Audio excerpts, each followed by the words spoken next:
I'll now hand it over to Matthew Graham, our senior data analyst, to discuss the findings of the J&A report. Thanks, Yvonne. Hi, everyone. My name is Matt Graham. I'm the senior data analyst on the Justice Navigator team, and I'm going to walk you through some of the key findings of the Justice Navigator. These are not all of the findings. The full report can be found online at justicenavigator.org. Can you go to the next slide, please? So just a brief overview of the resident demographics. There's about 13,000 residents of Clinton, 88% of whom are white, 9% are Latinx, and less than half a percentage each are Black and Native. And just a bit of a preface before we jump into the findings.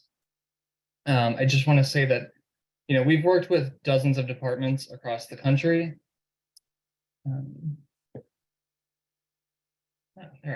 We worked with dozens of departments across the country, and we see similar disparities pretty much everywhere we go. So Clinton is not the exception.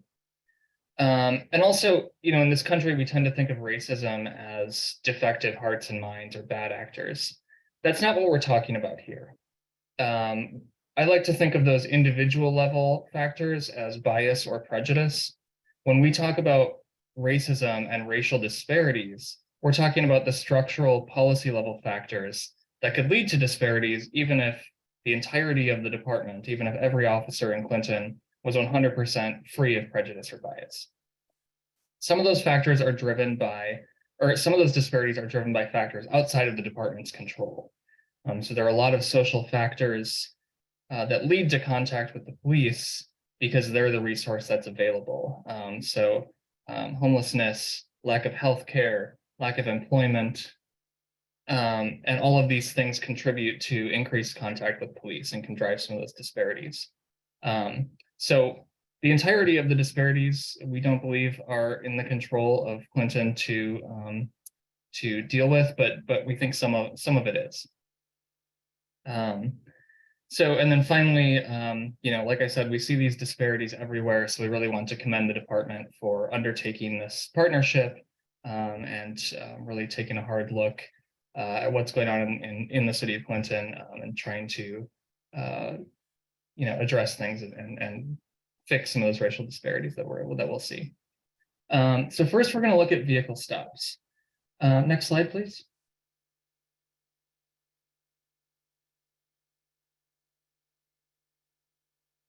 So we see that about 7% of vehicle stops were of Black people. And as we saw on the previous slide, about 0.4% of the population is of Black people. And we use that, what's called the population benchmark, as just kind of a useful guide.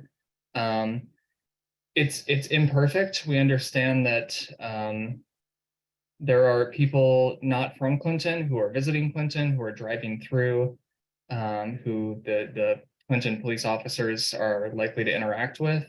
And so it's not that we would expect exactly 0.4% of stops to be of Black people to match that population benchmark. It's just kind of a useful rule of thumb. How much higher than the population are the stops? And so we see it's quite a bit higher here. So 7% of Black people or 7% of stops were Black people. Not much of a disparity in terms of Latinx. They make up 9% of the population and 11% of stops. Next slide, please. Here we're looking at just the number of vehicle stops per year. And so we see a pretty steep increase from 2018 to 2019, almost doubling. And then in 2020, we see this sharp decline, and that's likely, at least in part, due to the COVID lockdown. So we can't really glean any sort of trends from this until we see more years of data, particularly post-COVID. Next slide, please.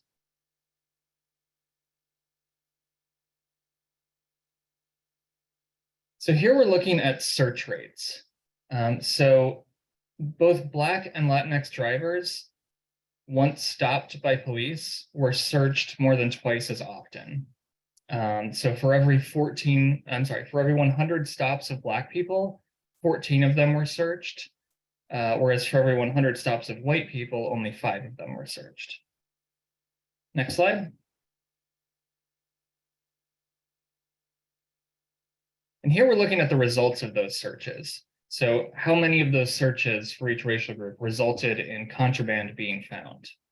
And we see that the orange bar is Black people and the white bar is, or I'm sorry, the green bar is white people. And we see that those are exactly the same. Both Black and white people had contraband found in 52% of the times they were searched. Latinx people had contraband found on them 39% of the time they were searched. So what this is telling us is both Black and Latinx people are searched more than twice as often as white people, but the results of those searches don't really justify that higher search rate because they're not having contraband found at higher rates. They're actually having contraband found at the same or lower rates than white people. Next slide, please.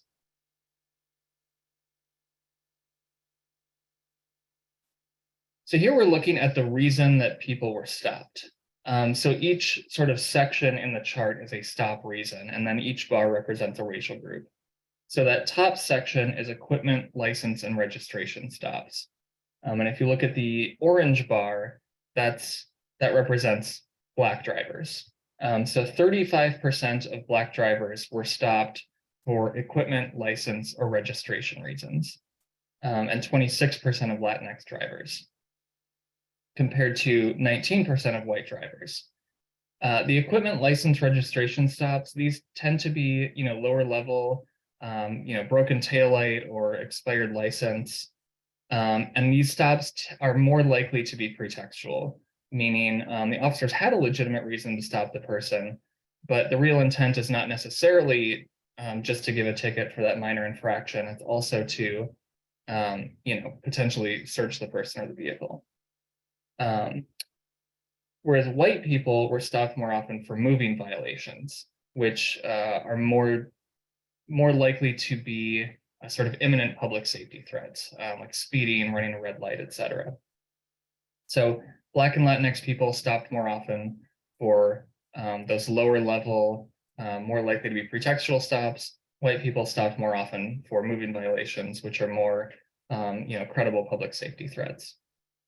And this is an area where we've seen other jurisdictions de-emphasize those lower level stops in an attempt to reduce the disparities.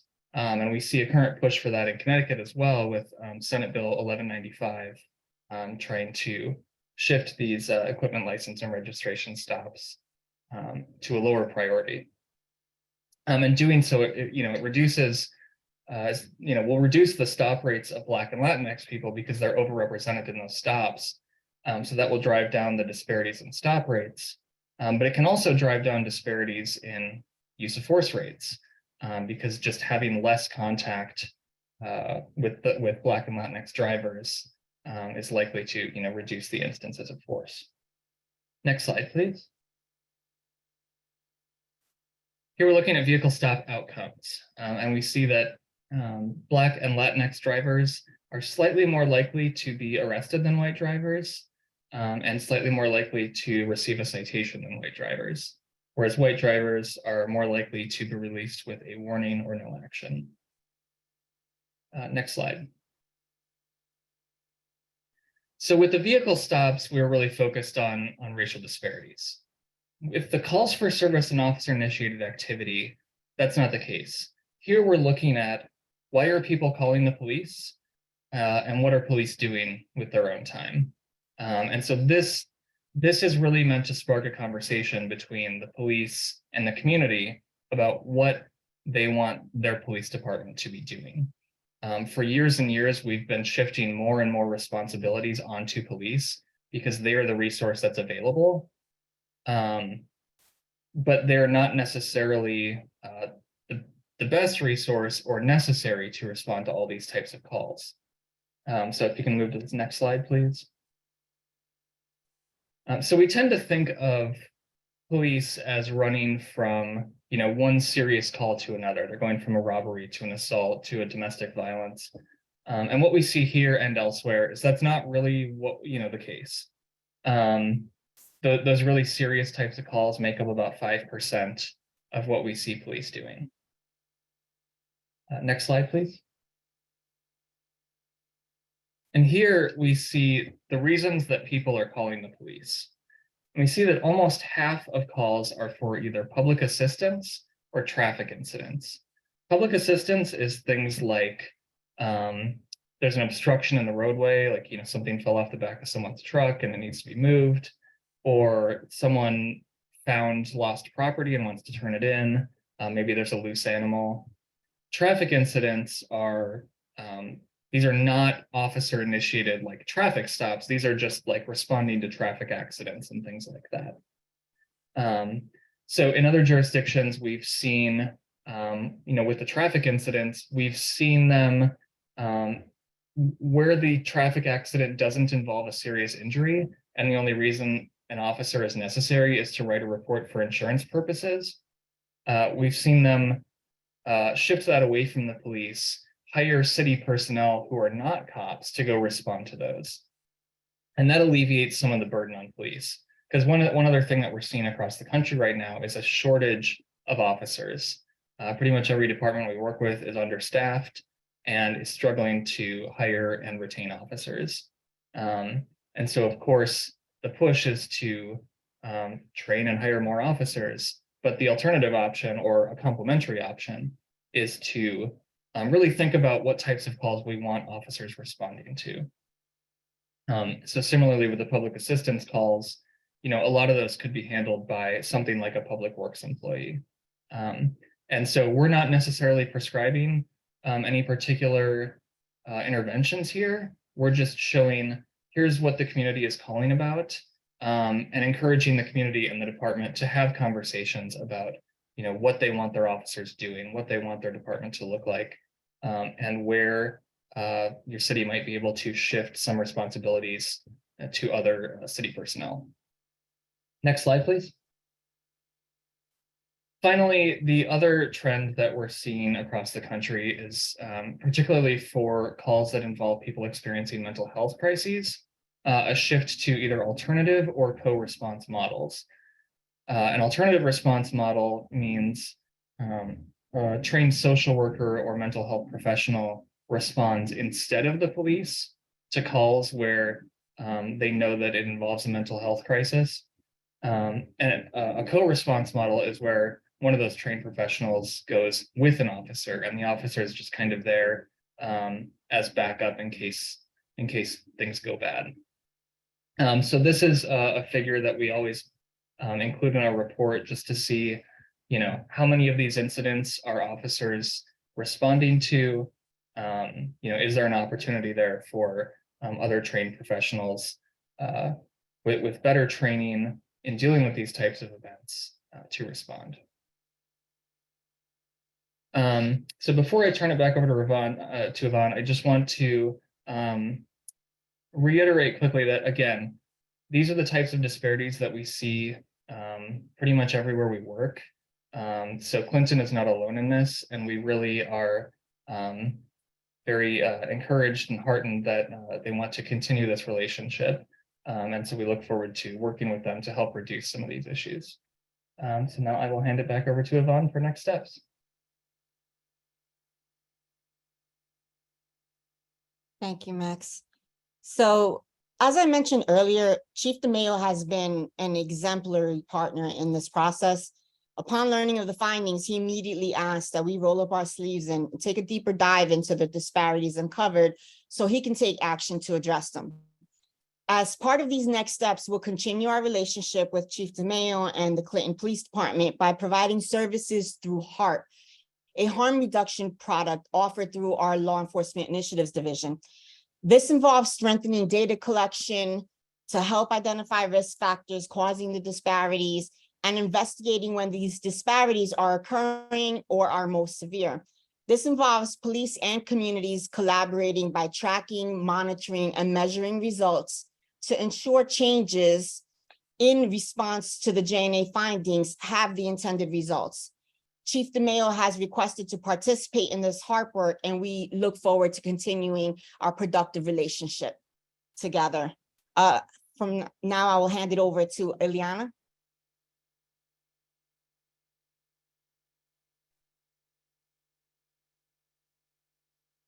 Thank you, Yvonne.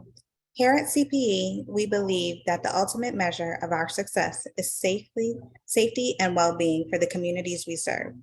Because of that, your voice is central to the work we are trying to do, and we're offering a few ways for you to speak up about your experiences and goals in terms of public safety, racial justice, either with us, the Clinton Police Department, your neighbors, or your local elected leaders.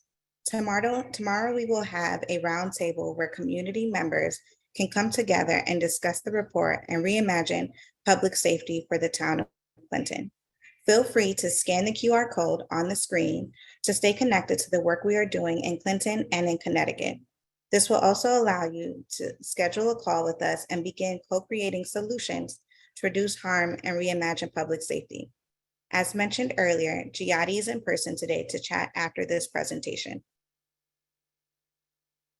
Our Justice Navigator resources can help communities and law enforcement agencies understand data, assess solutions, take action to reduce racial disparities and policing, and design equitable public safety systems. If interested in learning more about policing data, we provide a deeper dive into policing data and the data analysis process in general, guidelines on how to find, understand, and analyze policing data, even if your department does not have a Justice Navigator assessment. All this information is geared towards helping community members take action to shape the models of public safety they would like to see. As a reminder, information is available on the Justice Navigator website, justicenavigator.org, and at policingequity.org. CPE has released a new redesigned public safety resource series that outlines a new vision for some of the most pressing public safety issues Black and Brown communities face. You can find the link in the chat, or you can connect with Giatti after for a copy. The first white paper examines a variety of approaches to traffic safety and offers strategies for building road safety systems that are just, equitable, and safe. The other white paper focuses on the intersection of community safety and mental health. This paper shows the impact of what happens when armed officers respond to these calls for help, support, or services, which they would be resolved via other solutions, would actually increase public safety. This concludes our presentation for this evening. And with that, we'll open up for Q&A. And just to remind you of who is here to answer your questions, I invite my fellow panelists to introduce themselves, starting with Chief DeMeo.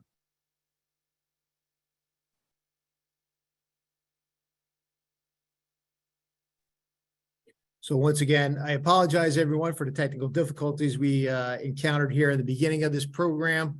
The reason we had to do that is we wanted to have it opened up to the Zoom meeting. And again, this is an ongoing process, and it is meant, tonight's event is meant to just familiarize people with CPE, the Justice Navigator report, and the processes that we are going through to look at all of our interactions within this community and make sure that we're being fair and equitable as possible. So tomorrow, there'll be a roundtable discussion at Henry Carter Hall Library at 6 o'clock. If anybody has any questions or has like to have a little bit more roundtable input with CPE staff or myself, you're welcome to join us at that. So if there's any questions, we can field those. Giatti's in the back representing CPE, so he's here to engage with everybody. Me or who? You want to come up and join me, Giatti? Maybe that's easier. Chief, actually, we have a question from the Zoom audience. The question is from Marta. It says, what motivated Clinton PD to reach out to CPE? I had actually attended a seminar which was put on by one of the co-founders at Yale, Dr. Goff, and he was discussing racial disparities in policing and how that was affecting the ability of police departments to maintain the public safety, number one, and to maintain trust with the community. And it was really moving. It was kind of like a light bulb went off in my head at that point in time, and understanding his approach to it, looking at it again in a very methodical, very scientific way, understanding that there is a very important service that needs to be delivered to the community. And part of that, of us being able to do that service is we have to have the trust of the community to ensure we can deliver those services properly. So I said at that point in time, this is something that we really need to engage in, because we were in a real, I think that was kind of, when we saw him talk was 2018, I think, and we were starting to get to the turning point where there was a lot of social media, a lot of negativity geared towards policing, and there was a lot of reactionary commentary on both sides. And I felt that if we could find the middle ground, because to my mind, it's the moderates in the world that get things accomplished by bringing both sides together. And I could see the pendulum was swinging very far one way. And my fear was that if it swung that far and stayed that far out one way, it was going to come back and be just as far on the other side, coming back to try to get some equilibrium. And I was hoping that we could get ahead of the curve, be open and transparent, show everybody what we're trying to do, let our community know that we're engaged in doing this job for the right reasons, and having the data to back it up, and allowing a third party to come in and look at this. And as I said in the beginning, it's important for us, for the community to know that this is a priority of ours, to ensure that we are policing everyone without bias and as equitably as possible. And we will not accept bad behavior. And we're going to have, and that's why we open up our data. If it's there, I want somebody to see it. The second piece is I want a second set of eyes to look through our data, because no matter who you are, you're bound by your own perception. And sometimes you need someone else to say, hey, no, that's really a square. It's not a rectangle.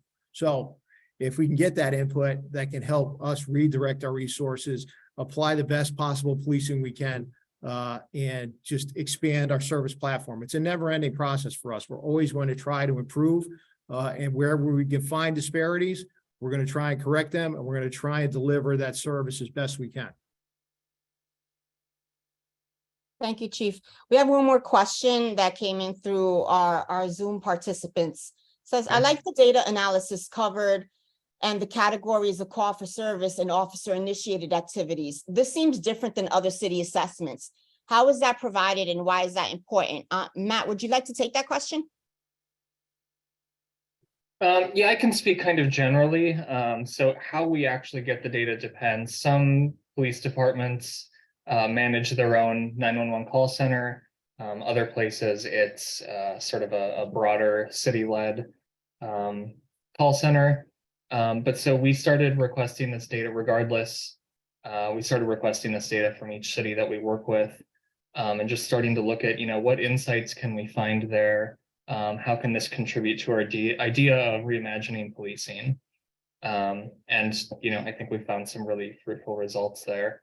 I don't know if there's any particulars there that I can answer, or maybe Chief Tamayo can talk about how the 911 call center works in your jurisdiction.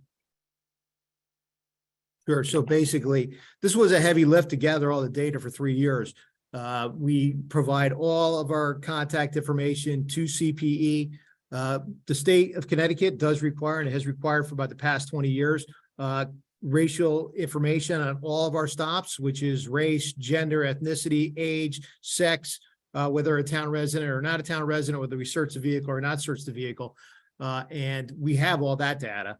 The problem was the way our old system would capture the data, it didn't give us the specific geolocation of all those stops, which is another very important factor of what it is. So our captain of administrative services, Captain Jacober, actually had to go through and pull all that data by hand and actually get all the coordinates, all the geo coordinates to enter to the stop. So it was a long collection process to get all that data together. We are the PSAP for the town. So all calls for service, whenever you call 911, it rings in our police headquarters, and we dispatch for police, fire, and EMS. Yeah, I see we have a question in the room. The data in the report, are they available in Spanish? Portuguese? That's a good question. So the question is, are the data in the report available in Spanish and Portuguese? Matt, is that a question for you? I don't know off the top of my head. If it's not available in at least Spanish, it should be. So let me work on that, and I will get back with Giada. My other question was, so you were saying that, in the in the vehicle stops, the information that you capture includes, whether a town resident or not, and, that wasn't included in the data, so sorry that I'm married to a data guy. So I'm gonna ask all the data questions. Is that somewhere in the report too, whether or not the people who were in fact Black and not like non-residents or were residents, or, is that included anywhere in the report? I didn't see it, but I didn't know if that was something that was taken into account. That is something that we are collecting and are considering whether to include in the report or not. On the one hand, we know that information is desirable by the community. They want to know exactly who's being stopped. We get that. On the other hand, we really want to focus on just everyone who experiences policing in your community should be experiencing it the same way. And so whether they're from a neighboring jurisdiction or driving through from out of state, or whether they're local residents, it shouldn't really matter, in our opinion, as to how they encounter policing in your community. So if there are particular research questions that you're interested there, or particular concerns, we'd love to hear those so we can consider incorporating those into future reports. I will also say that the Justice Navigator itself is a standardized analysis. We do pretty much the same analyses for each community. The next steps are more tailored analyses, where we talk to the community and we talk to the chief and we say, what else do you want to know? Where do you think disparities might be popping up? What other concerns do you have? And so that is an area where we could absolutely look into the resident, non-resident issue. Sorry, you got a question? Well, I'd like to dovetail about that lady's question. Just how much credence did you put into the fact that Clinton has a very large mall sitting up there that services probably 80% of the people from out of our town, mostly from New York? So I find it a little disturbing that you would say our population is 78% white, only 1% Black, but yet we have 7% of all this Black interaction. Because, I don't think there's are you gonna follow up and break that down as to, I think that lady brought up a fine question about residency. How many of these individuals are from out of town by one? Because you gotta understand one thing. When that call comes into the police department, usually, I'll tell you right now, most of our crime or whatever you want to talk about in this town is up at that mall. So the case fact is, when the mall calls in, they say such and such individual just stole something out of, let's say, Johnny, New York, or whatever is up there. And they give a description of the individual. That's what the police go out and look for. So if in fact they get more calls for Latinos or Afro-American than white, I don't think that should expose our whole community of Clinton. So I find this Navigator thing sort of screwed, if you say, screw, and the word skewed. What is that word? Chief? Skewed. But Dennis, I think I can put, Same as. no, it's not. And I fully understand. And I think we can clear this up really quick, is that's our next step. That's our continuing relationship. That's the harm analysis that's going to occur, because that is very important to us, because a lot of our crime is generated at the mall and it's right on and off the highway. So they generate about 4,000 visitors a year. 4 million visitors a year. It's about 4 million visitors a year. So it's it basically doubles our town population every single day and even more than that on the weekends. So obviously we want them to look at that. And when we look at the disparities of searches, you'll see if you look at the Connecticut racial prohibition, their annual report, we are the highest of arrests made off of searches as well. So it kind of dovetails together because we go there consistently. We're called, we get a description of the person in the vehicle, we stop them, we search them, and that's why that's what we think. And again, that's why I have Justice Navigator doing a deeper dive for us, because if it's location driven as we think, then that's a reasonable explanation. We can back that up with data. If I have one officer that is stopping a disproportionate number of Black or Hispanics, then I probably got a discipline problem that we need to look at. So that's why it's so important to look at the data that way. And to your point, like Matt had said, the Justice Navigator is basically a stock off the shelf. Everybody, we do you at this level first.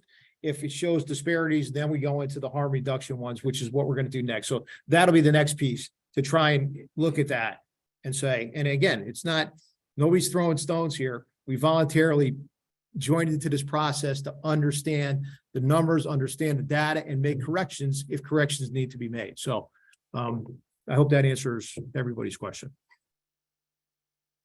Where's the funding come for this?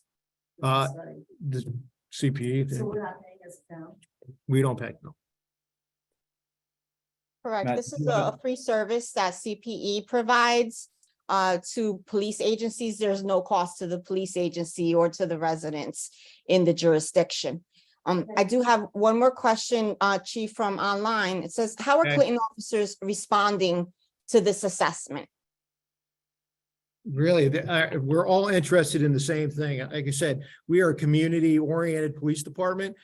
We are engaged with this community, and our philosophy is if we can engage in programs and services that are going to prevent crime, then we're far more successful than we could ever be by coming to a call and responding to a call, because that's reactionary. So we try and remain proactive. Everybody is looking at the data themselves and trying to understand, okay, well, this is what we think, this is the way we do it. Obviously, we have a culture here which is community-based and community-oriented. And like I said, we have 3 cardinal rules in our agency: treat everyone with courtesy, professionalism, respect, always be truthful and sincere, and always give your best honest efforts during your 8 hours of work. Those are unbreakable. That's who we are. So we will not tolerate any deviance from that. This is a very difficult profession, and you have to make a lot of split-second decisions under a lot of pressure, and sometimes mistakes happen. Those things we can work on as long as you held true to our cardinal rules. We can work through things, but our cardinal rules we don't break. Chief, there was also another question in the chat. It says, have you received any negative response from community members about this initiative? For example, the idea that this initiative is quotations too woke and possibly damaging to the community. How do you respond? I haven't heard anything like that. And again, and this is what we're talking about. And the reason that we partnered with CPE is because it's about analyzing the data and us doing our job. And it's not about finger pointing like you're too woke or you're too hardcore or you're racist and you're not listening to us. That's what we're trying to avoid, because that's really, unfortunately, the culture that is being fomented through mass media and social media. And listen, I don't have to like it, but it's my responsibility to deal with it. So what's the best way for me to deal with it? I could sit here and tell you that my officers are professional. They care about the community. They're not biased. They're not racist. I could say that all day long, but until I have some facts to back it up, there's always going to be a voice that's going to say, no, that's BS and you're a liar and you're no good. Okay, well, there still will be people that could say that, but at least it's not going to be solely my word. It's going to be data that's looked at not only by us, which we constantly look at and constantly monitor the activities of our officers. It's also going to be an independent third party who is going to provide that data. So it's not going to be me. The voice isn't going to be mine that you hear. It should be others. And that's accountability, right? That's accountability and that's transparency. And that's what this relationship is all about. Sir, you had a question? Just a couple of comments and then a question for our friend at CPE. I just want to reiterate on behalf of the Board of Police Commissioners, this is something that we fully embrace and encourage the chief to move forward with. As he said, information power, data is key. It'll help us tell a story about the work that we're doing here in Clinton, and it will only make us better as an agency. Again, this was voluntary. This wasn't a mandate. The Police Accountability Bill has certainly changed the landscape of law enforcement across this country, and we're not immune to that. I'm curious to know if you could share with the group, given that this is a free service provided by CPE, how many communities in the state of Connecticut have you partnered with or opened that door?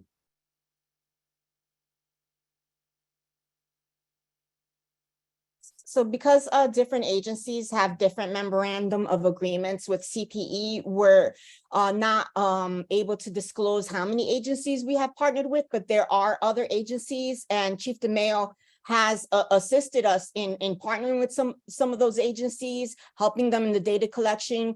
He mentioned Captain Jacober.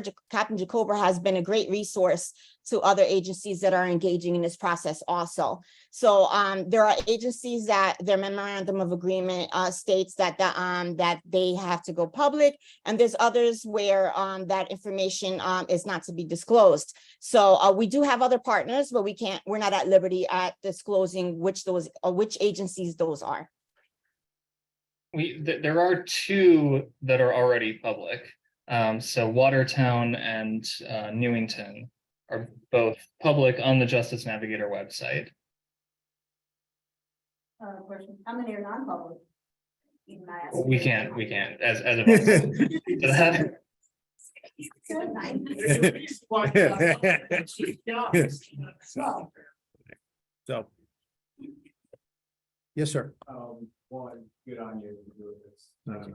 Stuff out there, and I think the next step is tomorrow to get more feedback. But is there a follow-up, like 6, 9, 12 months, if not this data again, to see if whatever comes out of tomorrow made an impact?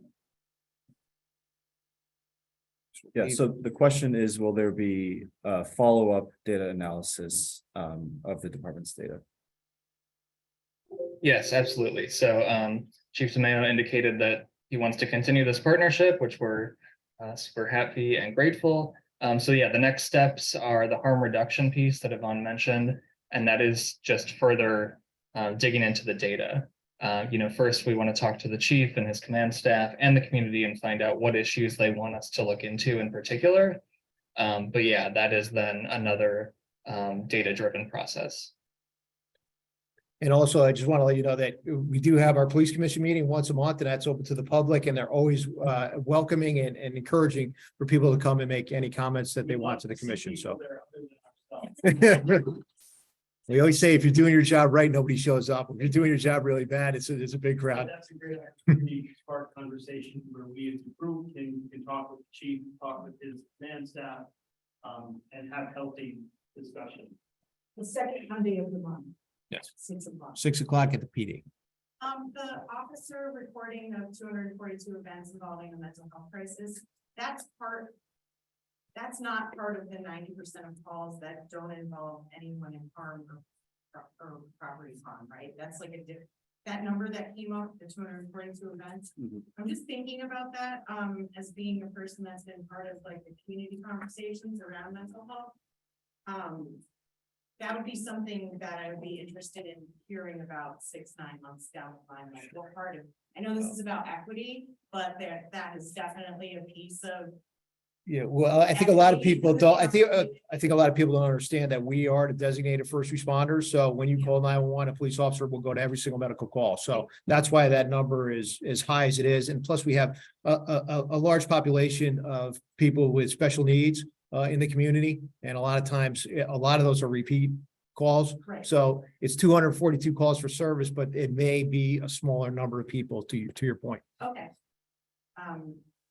Because, we've been talking a lot about local crisis health and, help like that in our community. And sometimes Clinton falls short on where mobile crisis units come out to. So I don't know, it'd be interesting to see if that number like drops or changes in some way with some of the work we're doing here. Well, one other point, one other statement that I'll make is that CPE was not able to give us an analysis on use of force because our use of force was so low that it was statistically a wash. You couldn't use it. So that's something I'm very proud of. Our officers are using just the amount of force necessary to get a legal compliance and arrest, and we're not using excessive amounts of force. So that, I think, is something that's a real feather in the cap of the men and women of this agency.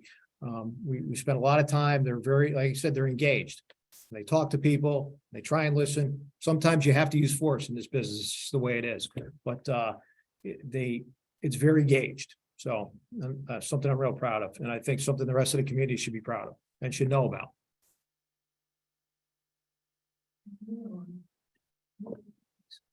So, we good? Can I go have dinner? Chief, I'm sorry, there is one question Sure, no worries. in the chat, and it says, what are other benchmarks besides resident populations were used for the data? The resident population benchmark has been criticized as one of the produces incomplete findings. Where are other variables put into the regressive analysis to extract the findings? So that doesn't sound like a question for me. Yeah, I can take that. Right, so the population benchmark is imperfect and incomplete, absolutely. The reason a benchmark is necessary is, Clinton PD wants to know, how are we doing? And we have to know, well, relative to what, right? What would equity look like? And there's no perfect measure of that. And so population benchmark is the, it's the one that we see used most often in the scientific literature. It's the one that is available everywhere across the country. And so it's a very rough rule of thumb. Like I said, we wouldn't expect exactly 0.4% of stops to be of Black people because that's the percentage of the population.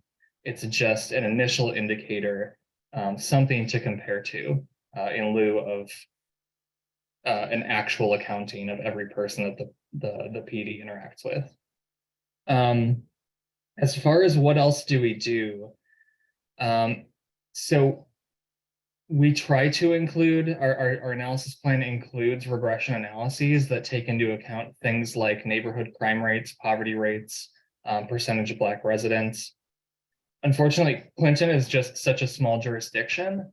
So in order to run a regression analysis, we need variation in those factors, right? In order to know like how much does crime contribute to those disparities, you have to have actual variation in crime across neighborhoods.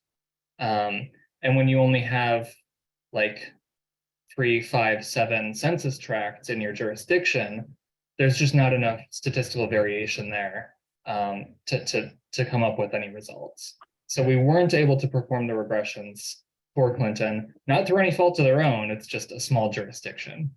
We are constantly reviewing the scientific literature to see what other benchmarks are being discussed.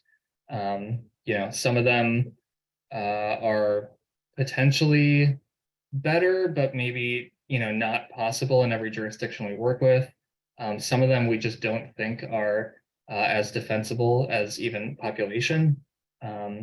So it's a constant battle about what's the best, most responsible metric we can provide. And so we're constantly trying to improve that. All right. Thank you, Matt. So with that, we are at time. This concludes our presentation of the Clinton, Connecticut Justice Navigator Assessment. I again want to thank Chief DeMayo. He's been an extraordinary partner throughout this relationship. He and I speak at a minimum of twice a month, and he really leads by example. He's an exemplary chief, and I'm very proud to call him a partner. Chief, would you like to say some closing remarks?